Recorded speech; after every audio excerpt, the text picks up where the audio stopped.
अपना radio 96.9 FM. अपना, बस अपना।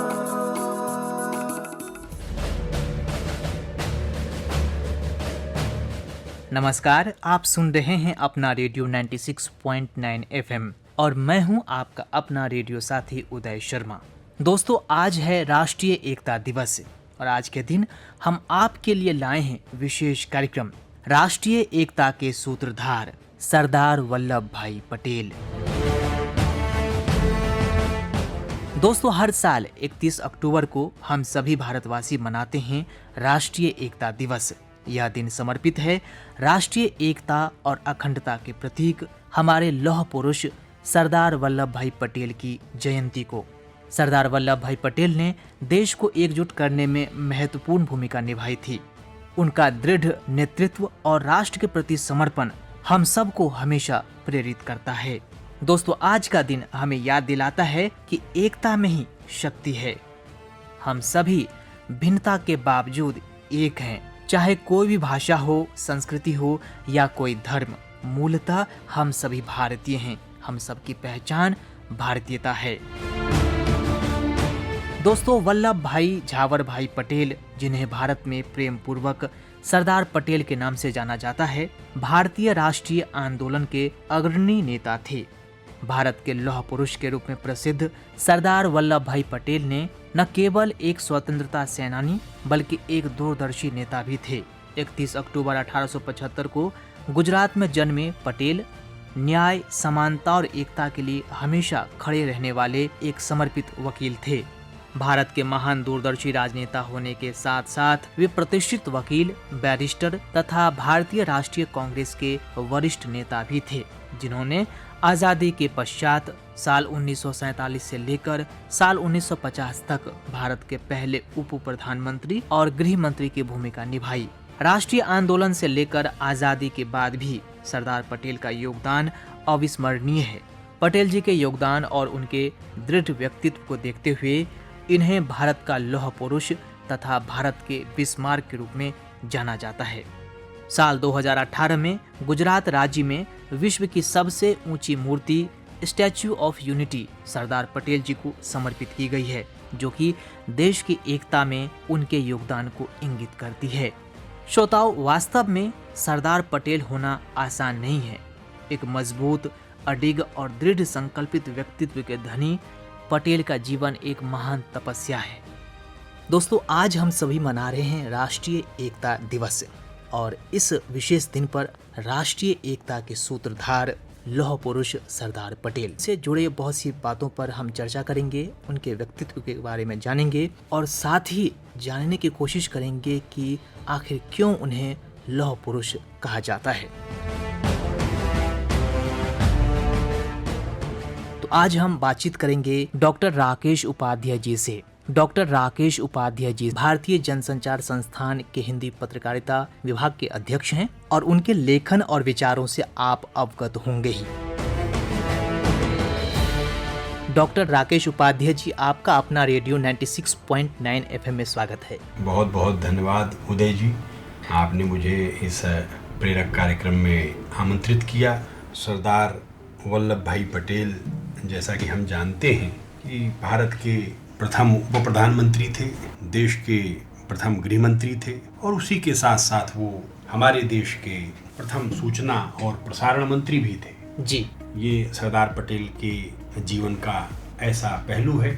हमारे स्वातंत्र समर के वो महान सेनानी, उनका जन्म गुजरात के करमसद में हुआ था और 1875 से लेकर सन 1950 तक उनकी जो जीवन यात्रा है, एक महान ज्योति की, एक महान संघर्ष की, प्राचीन भारत, युगीन भारत, हजारों वर्ष की उसकी यात्रा को एक स्वतंत्र रूप में देखने की चाहत लेकर उन्होंने अपना जीवन प्रारंभ किया। और न केवल उनकी इच्छा की पूर्ति हुई, वरन उन्होंने अपने संघर्ष से, अपनी बुद्धिमत्ता, कुशलता से, दूरदर्शिता से और दृढ़ संकल्पित प्रशासनिक जो कुशलता और योग्यता थी, उसके आधार पर उन्होंने न केवल भारत के स्वतंत्र होने का स्वप्न पूर्ण किया, बल्कि उसको एक और अखंड रूप में स्थापित करने के लिए भी अपना सारा जीवन समर्पित कर दिया।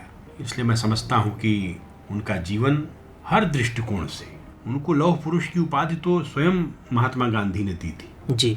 क्योंकि देश की स्वतंत्रता के साथ ही 15 अगस्त 1947 अंग्रेजों ने एक विष बीज भी भारत में बोया था कि देश की सभी रियासतों को उन्होंने एक तरह से स्वतंत्र कर दिया था कि वो चाहे तो इंडियन फेडरेशन का हिस्सा हो, भारतीय जो राज्यों का महासंघ है उसका हिस्सा बने, या वो अपना खुद का निर्णय लें, खुद को एक स्वतंत्र देश घोषित कर दें। तो अंग्रेजों की इस जो चाल थी इसका लाभ उठा करके भारत के अनेक राज्यों में भी स्वतंत्र होने की कामना जग गई थी। तो स्पष्ट रूप से ऐसी कठिन परिस्थिति में भारत की लगभग 565 से अधिक रियासतों को, ये वो प्राचीन गणराज्य थे जो महाभारत के समय से चले आ रहे थे। इनकी स्वायत्ता, इनकी संप्रभुता, इनकी व्यवस्था, इनकी रचना, उसको अंग्रेजों ने एक जबरदस्त झटका दिया, उनको कुचल कर रख दिया गुलामी के समय में। और एक तरह से जो भारतीय राष्ट्र राज्य, उसका जो स्वावलंबी तंत्र था, उसका विनाश कर दिया अंग्रेजों ने। तो इस पूरे राष्ट्र राज्य को संगठित करना, फिर से उसको प्रगति के पायदान की ओर ले जाना, ये सरदार के सामने एक गृह मंत्री के रूप में सरदार वल्लभ भाई पटेल के सामने बहुत बड़ी चुनौती थी। लेकिन जैसा कि वो विधि के भी कुशल जानकार थे, कूटनीति के भी जानकार थे, राजनीति के मर्मज्ञ थे, व्यवहार कुशलता और प्रशासनिक संकल्प शक्ति उनकी इतनी जबरदस्त थी कि उन्होंने उसके आधार पर और उसके साथ साथ एक भावनात्मक अपीलिंग जो उनके भीतर एक जन्मजात प्रतिभा थी, जिसके आधार पर उन्होंने प्राचीन भारत के गौरव को भारत के समस्त राज्य रजवाड़ों के भीतर जगाते हुए और एक सूत्र में भारत को बांध दिया। एक एक राज्य रजवाड़े और उनके प्रमुखों से, उनके मंत्रियों से वो मिलते चले गए, अपने सहयोगी गृह सचिव वीपी मेनन के साथ जो स्टेट सेक्रेटरी थे, और भी बड़ी टीम थी। सबको लेकर के उन्होंने एक एक राज्य के विलय की प्रक्रिया को भारत के साथ अंतिम रूप दिया। और जब उन्होंने देखा कि राजनीतिक एकता अखंडता, युगों का भारत जो स्वतंत्र रहा था, जो अचानक परतंत्र हुआ और ये नियत की विडंबना थी कि वो अंग्रेजों का गुलाम हुआ, वह भारत स्वतंत्र हो रहा है, तो उन्होंने जो आवाज़ दी, तो जिन कुचालों ने, और विशेष रूप से पाकिस्तान के सृजन के बाद पाकिस्तान की योजना से जो अनेक राज्यों को हड़पने की पाकिस्तान की नीति थी, उसको उन्होंने ध्वस्त कर दिया अपनी कुशल रणनीति से।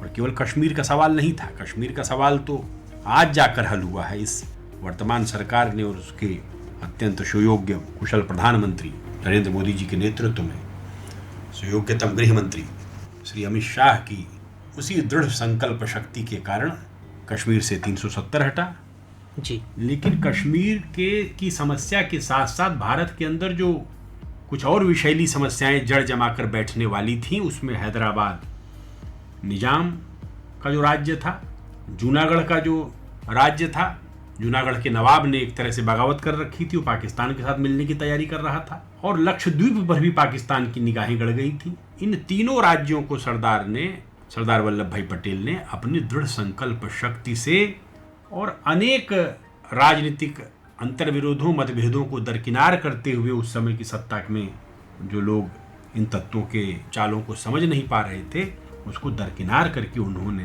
पूरे भारत को अखंड बनाया, एक बनाया। इसीलिए राष्ट्रीय एकता दिवस 31 अक्टूबर जो उनका जन्मदिन है जी, उस दिन माननीय प्रधानमंत्री श्री नरेंद्र मोदी जी के आह्वान से हम मना रहे हैं।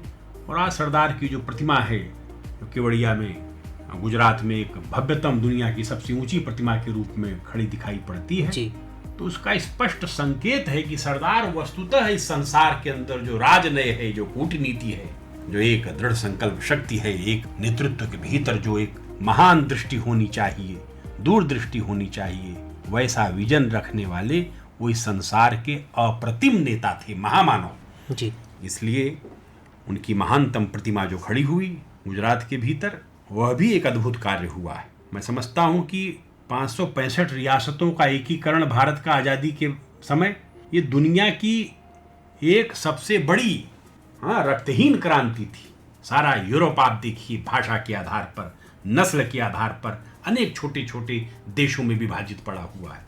आज भी दुनिया के अनेक देश, अफ्रीकन कंट्रीज को देख लीजिए, सोवियत संघ, मिडिल ईस्ट में देख लीजिए, सोवियत संघ को देख लीजिए, कैसा भारी विभाजन और एक अंतर्घात उनके बीच में आपस में दिखाई पड़ता रहता है। लेकिन उसके उलट उन्होंने भारत की राजनीतिक एकता के लिए जो महान यज्ञ प्रारंभ किया, उसमें सब राज्य रजवाड़ों को प्रेम से, दुलार से और अपनी महान सांस्कृतिक धारा की दुहाई देकर के उनको एक करने का जो अप्रतिम कार्य किया, विश्व इतिहास में अतुलनीय है। ऐसा कोई कार्य कोई और नेता किसी और राजनीतिक नेतृत्व की कुशलता के साथ हुआ हो, ये पन्ने मैं समझता हूँ विश्व राजनीति में दुर्लभ हैं। कोई ऐसा नहीं कर सका जो सरदार वल्लभ भाई पटेल ने करके दिखाया। तो यानी कि सर, आज का भारत अगर हम देखें तो अगर एक केंद्रीय शक्ति के अधीन सभी राज्य हैं और सब एकजुट हैं, इसके पीछे जो एक बल और समर्थन रहा है वो सरदार पटेल का ही रहा है। निश्चित रूप से बल समर्थन तो पूरे देश का है। जन जन सरदार के पीछे खड़ा हो गया, सरदार की भावना के पीछे खड़ा हो गया। इसीलिए कांग्रेस पार्टी के इतिहास को अगर आप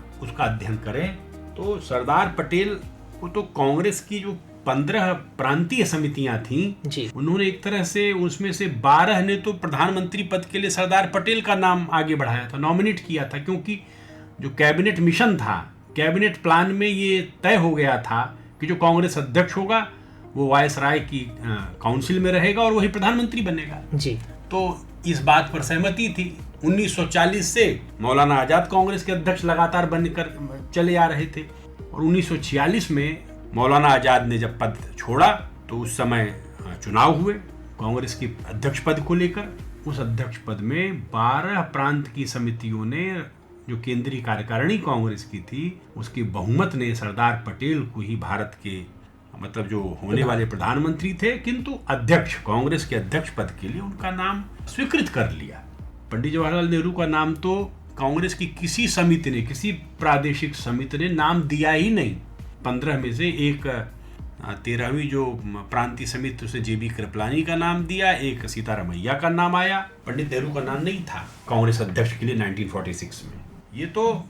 ये भी देखिए कि संगठन की एकता और उसमें भी अनुशासन और कर्तव्य भाव को जीवन में जिन्होंने सर्वोपरि स्थान, अपने निजी स्वार्थ के लिए नहीं जी, अपने कोई पद मुझे प्राप्त हो जाए इसके लिए कोई बिसात सरदार ने नहीं बिछाई जीवन में।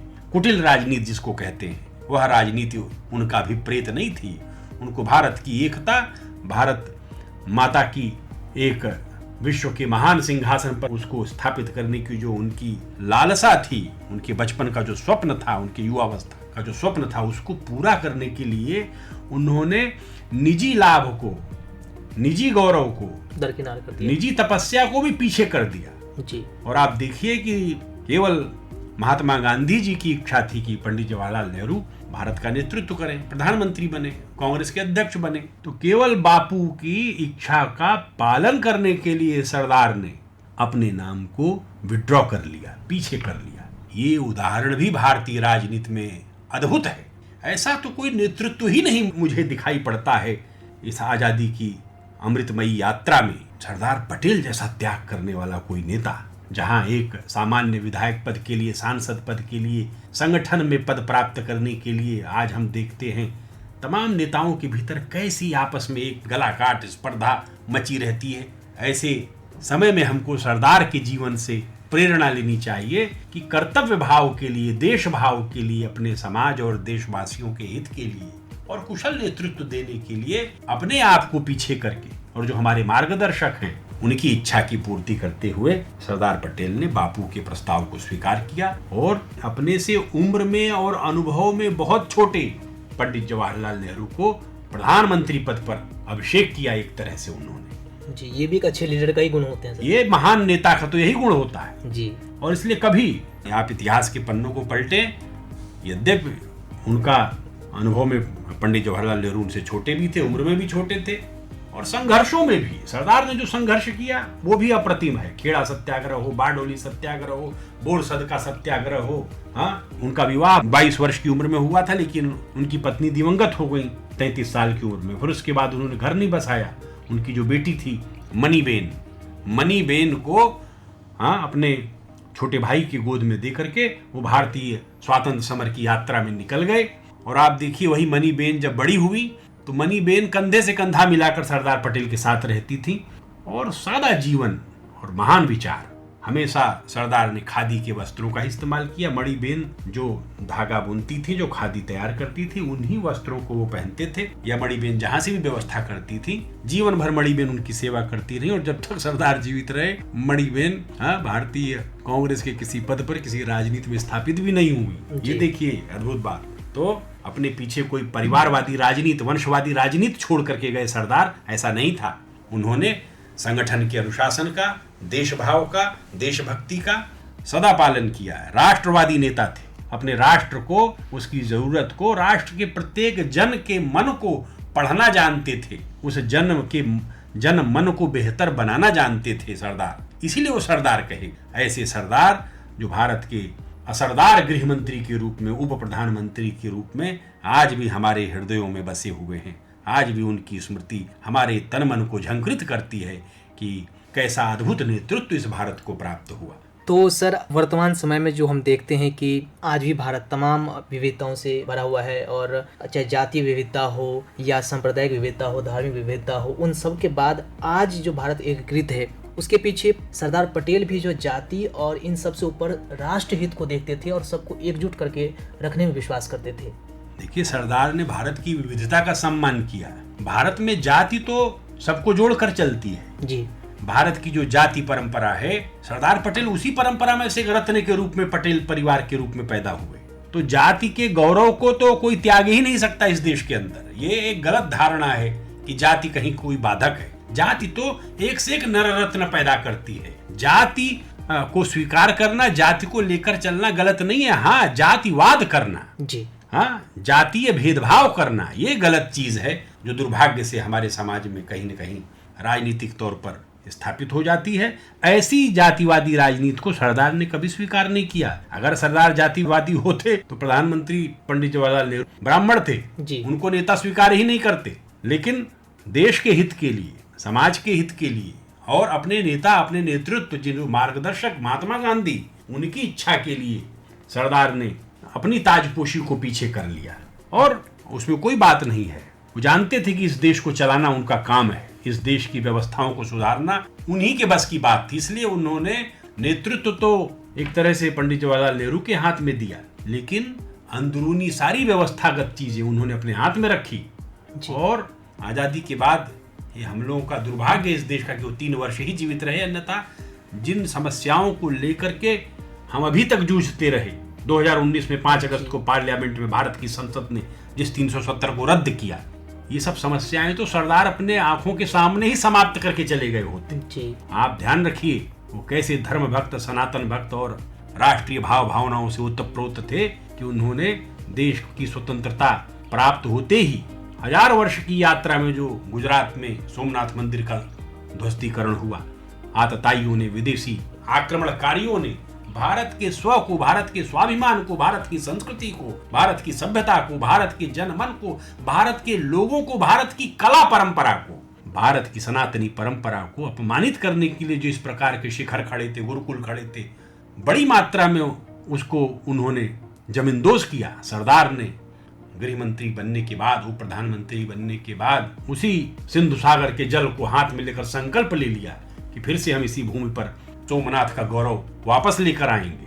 और उन्होंने सोमनाथ मंदिर के जीर्णोद्धार का शिलान्यास कर दिया और अपने अत्यंत गूढ़ सहयोगी कैबिनेट मंत्री कन्हैयालाल माणिकलाल मुंशी के साथ मिलकर के और तमाम राज्य रजवाड़ों को लेकर साथ में सोमनाथ मंदिर की पुनर्प्रतिष्ठा के अभियान का प्रारंभ किया। भारत की संसद से स्वीकृति प्राप्त की जी। ये उनके दृढ़ संकल्प का परिचायक है। कोई अन्य मतावलंबियों से, अन्य मजहब और मत पंथों के मानने वाले लोगों से उनका कोई मतभेद नहीं था। सब लोग जियो, सब लोग सुख से रहो, सब आनंद से रहो, जो कि सनातनी परंपरा का एक जो है ये वही भारतीय परंपरा है। सनातन मतलब शाश्वत होता है जी, जो सदा चला आ रहा है, चिरकाल से चला आ रहा है, आगे चिरकाल तक चला रहेगा। वह जो मूल्य हैं, जो सद्गुण हैं, जिन सद्गुणों के कारण आप भारतीय कहे जाने के लायक बनते हैं, वो सद्गुण क्या हैं, पहले इनकी डिफिनीशन होनी चाहिए, ये परिभाषित होने चाहिए। कौन से सद्गुण हैं जिनको धारण करने से कोई मनुष्य भारतीय बन जाता है, और कौन से दुर्गुण हैं जिनको धारण कर लेने से, जिन पर चलने से आप अभारतीय हो जाते हैं जी। यही सनातन है, इसको मिस इंटरप्रेट करने की आवश्यकता नहीं है। दुर्भाग्य से इस देश के अंदर बहुत सारी चीजों पर बड़े भ्रम पैदा कर दिए गए हैं और सामान्य समाज जो है उसको लेकर के आपस में अनावश्यक बहसबाजी में उलझ जाता है। लेकिन भारत का जो लोक है, भारत का जनमन है, इस बात को जानता है। भारत जो है इस दृष्टिकोण से एक अद्भुत देश है कि वह उस प्रकार के मत मजहबों और रिलीजन पर भरोसा नहीं करता जिस प्रकार की अवधारणा अरेबिक या ब्राह्मिक या पाश्चात्य देशों में दिखाई पड़ती है। उसकी कठोरता नहीं है उतनी जी। वह तो लोक मंगल का उसका उत्सव है। वह उसका धर्म भी उत्सवी है, उसका जीवन भी उत्सवी है। उसका धर्म कर्ममय है और वह जो कर्म है वह जीव जगत की सेवा में ही सबसे बड़ा पुण्य मानता है। इसीलिए जो सरदार पटेल थे उनके माता पिता तो अत्यंत धार्मिक थे जी। तो धार्मिक होने का मतलब जो है कट्टरपंथी या मतांध होना नहीं है। ये गलत अवधारणाएं प्रस्तुत की जाती हैं। सरदार तो परम धार्मिक थे और जीवन के अंदर उनकी प्रामाणिकता और ईमानदारी।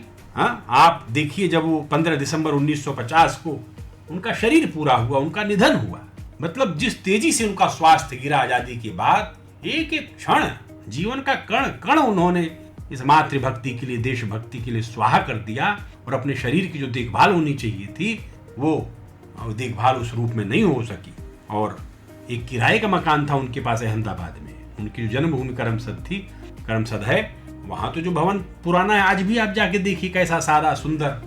उसके किवाड़ में गया हूँ, उस पुण्य भूमि पर मैंने वहां माथा टेका है, तो उसको देख करके ही मन आनंद से भर जाता है। लेकिन उनके पास अपनी निजी संपत्ति क्या थी? करमसद के अलावा अहमदाबाद में किराए के मकान में रहते थे, जबकि भारत के गृह मंत्री थे जी। और उनके बैंक अकाउंट में जैसे लाल बहादुर शास्त्री जी का बैंक अकाउंट देखा गया तो लोग आश्चर्य में पड़ गए, पैसा ही नहीं था।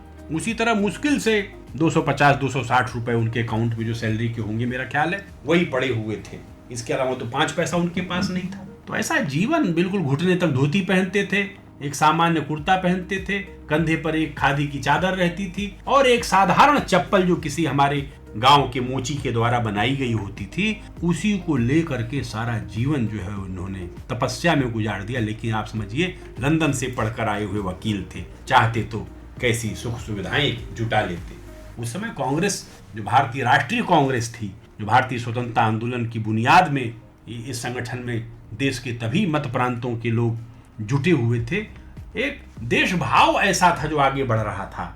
वो भारत भाव था, वह सनातन भाव था, जो युग युग का भारत है, उसको एक मंच मिला हुआ था। उसको किसी राजनीतिक पार्टी की यात्रा से जोड़कर देखा जाना उचित नहीं होगा। वो तो इस देश की यात्रा है जी। तो सरदार भी उसी यात्रा के हिस्से थे जी। कि मैं आपको कुछ उदाहरण दूंगा। जो ऑपरेशन पोलो हुआ जी, हाँ, जिसमें हैदराबाद के निजाम को जो है छठी का दूध याद दिला दिया, एक झटके में ही बता दिया कि वस्तुतः हमारी शक्ति को जो है उसकी तरफ आंख उठा के मत देखो। और ये जो हैदराबाद का निजाम था ये इंस्पायर्ड था जिन्ना और चर्चिल से जी। वो मिली भगत करके उसके जो कासिम राजवी था उसका रजाकार लाखों सैनिकों को लेकर के निर्दोष लोगों को अत्याचार कर रहा था। हजारों लोगों का कत्लेआम हुआ। ये सरदार थे और उन्होंने जो दूत बना करके कन्हैयालाल मानिकलाल मुंशी को उस ऑपरेशन की जिम्मेदारी दी और हैदराबाद को पुलिस एक्शन से मुक्त करा लिया। तो ये सरदार की एक दूरदृष्टि का परिणाम था। अन्यथा तो पंडित जवाहरलाल नेहरू देश के जो प्रथम प्रधानमंत्री, हमारे माननीय प्रधानमंत्री थे, उन्होंने तो इस विषय को लेकर सरदार को काफी खरी खोटी सुनाई। ऐसा पिलग्रिमेज टू फ्रीडम नाम की किताब है कन्हैयालाल मानिकलाल मुंशी की, उसमें उसका पूरा विस्तार से उल्लेख आता है कि वो जब ये ऑपरेशन हुआ उस समय तो ये थे नहीं भारत में, और जब लौटे तो उनको यूरोप के टूर पर थे, और जब उनको पता चला किस प्रकार का पुलिस एक्शन हो गया है तो फिर उन्होंने बहुत गुस्से में आ गए। उस समय जो कैबिनेट की मीटिंग हुई, जो उन्होंने वापस आते ही बुलाई, उसमें प्राइम मिनिस्टर के रूम में जो मीटिंग हुई थी उसमें प्रधानमंत्री, सरदार, मौलाना आजाद और जो उस समय वित्त और रक्षा विभाग भी देख रहे थे, और वीपी मेनन और डिफेंस सेक्रेटरी थे एच.एम. पटेल जी, इतने लोग बैठे थे। इसका सारा ब्यौरा है, किसी को पढ़ना है तो वो एक बार अवश्य पिलग्रिमेज टू फ्रीडम के पन्ने पलटे जो कन्हैयालाल मानिकलाल मुंशी ने लिखे हैं, क्योंकि वो सरदार के अत्यंत विश्वस्त थे। और उसमें लिखा है जैसे ही वो डिस्कशन प्रारंभ हुआ इस मुद्दे को लेकर के तो पंडित नेहरू जैसे बरस पड़े और एक तरह से उन्होंने काफ़ी गुस्से में आकर उनका जो स्टेटमेंट था उसको लेकर के हाँ, उसमें लिखा हुआ है, he concluded his outbursts with the remark that in future he would himself attend to all matters relating to Hyderabad. The vehemence of his attack as well as its timing shocked everyone present. Throughout the outburst, जब तक नेहरू जी बरसते रहे, सरदार चुपचाप शांति से सुनते रहे। एक भी लफ्ज उन्होंने अपने प्रधानमंत्री के विरुद्ध नहीं कहा, उसका उच्चारण ही नहीं किया। Without uttering a word he was sitting with a full com on his face. पूरी शांति के साथ सुनते रहे, और जब सारा गुस्सा पंडित नेहरू ने उतार लिया उस मीटिंग में, देन वो धीरे से उठे and left the meeting accompanied by VP Menon. ये दोनों लोग बैठक छोड़कर चले गए। The meeting disperse without transacting any business. कोई निर्णय नहीं हुआ, अर्थात जो निर्णय हो चुका था कि अब हैदराबाद का विलय भारत के साथ पूर्ण हो चुका है, अब इस पर कोई बात नहीं होगी, ये सरदार ने कर दिया जी। इसी तरह जूनागढ़ का नवाब है, रातों रात भाग गया। इसी तरह लक्षद्वीप है, उसका एकीकरण नहीं हुआ था। सरदार कोई बात ध्यान में आई, उन्होंने तत्काल जो है उसको अपने नियंत्रण में लिया, और जैसे ही हमारी फोर्स वहां पहुंची, हमारे सैनिक पहुंचे, उसी समय ये पाकिस्तान की भी जहाज मड़राने लगे, लेकिन उन्होंने देखा कि तिरंगा झंडा फहर चुका है लक्षद्वीप पर, तो सब वापस भाग गए। तो इतना एक सख्त और सब चीजों पर निगाह रखने वाले नेता के रूप में सरदार हमको दिखाई पड़ते हैं। मैं समझता हूँ भारतीय राजनीति में ऐसा व्यक्तित्व, ऐसा राजनय मिलना हमारे विगत 5000 वर्षों के इतिहास में, मैं साधारण बात नहीं कर रहा, चाणक्य के बाद हम देखते हैं कि ऐसा महान जो एक अमात्य के रूप में, एग्जीक्यूटिव के रूप में सरदार पटेल हमको दिखाई पड़ते हैं, जो भारत की एकता, अखंडता और भारत के चक्रवर्तित्व के लिए दिन रात परिश्रम कर रहे हैं। तो मैं समझता हूँ कि ऐसे महान नेता को श्रद्धांजलि देना और उनके जन्मदिन पर इस भावना का जन जन में प्रचार प्रसार करना, भारत के एक एक व्यक्ति के अंदर ये भावना भर देना कि देश है तभी हम हैं जी। हमारे सारी जो योग्यता है, क्षमता है, हमारी भिन्नता है, हमारी जाति हैं, संप्रदाय हैं, मत हैं, हमारे सारे लोग हैं, कलाएं हैं, ये तभी तक सुरक्षित हैं जब तक ये देश एक है, अखंडित है, सुरक्षित है। और इस देश की एकता के विरुद्ध अगर कोई बात होगी तो हम प्राणपण से इसका विरोध करेंगे। हम जो है अपनी अंतिम सांस तक इस वचन को निभाएंगे कि अब इस देश को न बंटने देंगे न कटने देंगे। इस देश के भाव का, इस देश की संस्कृति का, इस देश की सभ्यता का और अधिक विस्तार होना चाहिए। इस दृष्टिकोण से ही हमें सरदार के जीवन से प्रेरणा लेनी चाहिए जी। तो प्रोफेसर राकेश उपाध्याय जी, बिल्कुल सही कहा आपने कि हम सबको, हमारे सभी श्रोताओं को जो सुन रहे, हमें सबको इस दृढ़ संकल्प के साथ आगे बढ़ना चाहिए। जिस तरह से लौह पुरुष सरदार पटेल ने इस देश के जो एकता अखंडता के लिए हमेशा प्रयासरत रहे और करके दिखाया, उसी तरह से हम सबको अपने देश की एकता और अखंडता के लिए पूरे समर्थन के साथ पुरजोर तरीके से इसका समर्थन करना चाहिए। देश की एकता अखंडता के विरुद्ध किसी प्रकार के स्वर को हम सबको प्रतिरोध करना ही चाहिए। तो सर, आज के दिन आपने हमें इतना महत्वपूर्ण समय दिया और राष्ट्रीय एकता दिवस पर राष्ट्रीय एकता के सूत्रधार लौह पुरुष सरदार पटेल के बारे में आपने इतनी महत्वपूर्ण जानकारियां दी, इतने सारे उनके जो कह लीजिए कि आयाम थे जिंदगी के, सबका दर्शन कराया, इसके लिए आपका बहुत बहुत धन्यवाद। बहुत बहुत धन्यवाद। आपके सभी जो श्रोता हैं उन सभी को मैं हृदय से प्रणाम करते हुए अपनी बात समाप्त करता हूँ। सभी को धन्यवाद। नमस्कार। धन्यवाद सर।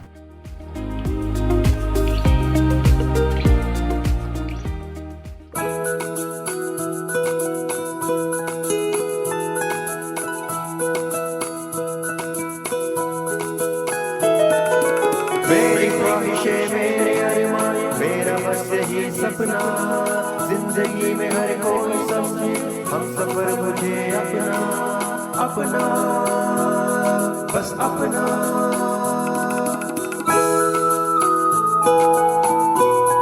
अपना रेडियो 96.9 FM। अपना, बस अपना।